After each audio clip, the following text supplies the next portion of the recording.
Hi, I'm John Hersey. And I'm Beverly Bulleri with John Hersey International, and here we are with tip number 13, which is keep a lookout for opportunities. Now, Albert Einstein said, in the middle of every difficulty lies opportunity. Boy, and that is sure true for this coming year. Boy, I'm telling you. Because everybody's talking about the challenges, and there's going to be opportunities Galore. everywhere. Galore. But, there's always a but. Doesn't it drive you crazy? There's always a but. We have to go through the year with our eyes open. We have to pay attention to what we're doing. So let's look at why people don't see opportunity, because that's sometimes the best way to understand it. True.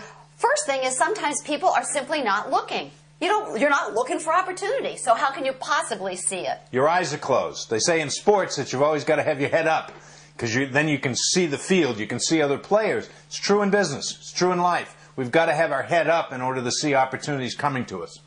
Fear of the unknown, or fear of failure, which is something very common. We've heard about this a lot, but people are afraid if they see something that they might not be able to do it. They're afraid that they're going to fail at it. Fear of success. There's been tons written on the subject of fear of success. We think there's one that's even stronger than that, though, and we've done speeches on the subject of risking the dream. And here's the distinction that we make. If you attempt something and you fail, then most of us say it's the fear of failure that keeps us from attempting it in the first place. We say it's the fear of risking the dream because if you do something big and you set out to do it and you fail, not only have you failed, but you no longer have the dream. It's gone. And we confuse ourselves. You know, we can get another dream. So let's not let fear of risking the dream get in our way. You know, a big one is peer expectations. Oh, boy. Yes, indeed. You know, I'm going to merge this in with a sense of belonging because we all want to be a part of something. And sometimes our actual friends, people who support us, have expectations that we're going to stay the same. And they actually keep us in that bias, if you will, of expectation. They don't want us to be different. No, they don't want us to be different, but and more often than not, it comes from a place of caring. Because they really don't want to see us stumble and fall. It's like we're grown-up children. You know, we don't want to see our kids fall, but we've got to let them fall. And our friends, that peer expectation, it's in business, it's in family, it's in community. What we're taking on, this is going to be our best year ever, doesn't suit them, doesn't fit them, so they are a little nervous about it for us. That's right. And so we make sure we surround ourselves with, in our book, Creating Contagious Leadership, we talk about looking to people's greatness.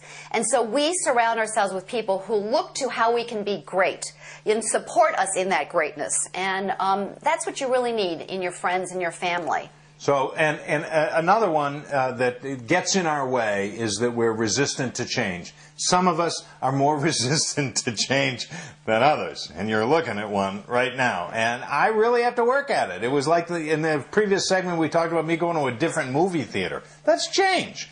Well, we need to, for this coming year, and maybe the year after, we need to, for make it our best year ever, we've got to open ourselves up to change and embrace it. I think self-confidence is probably mine. Sometimes my lack of self-confidence, I'm always working on my self-image. Because what I know is that a lack of self-confidence can really limit your life. If you don't have the confidence, it's always that but. You know, I'd like to do that but.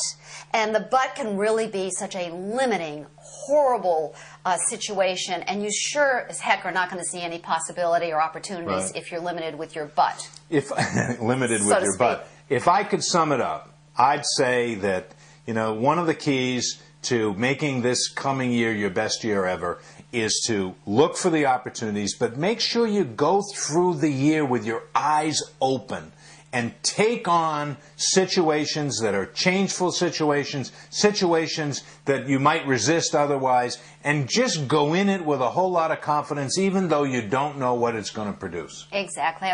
That's perfectly worded. So that's number 13. Keep a lookout for opportunities. And as John always says, life is not about waiting for the storm to pass. Life is about learning to dance in the rain.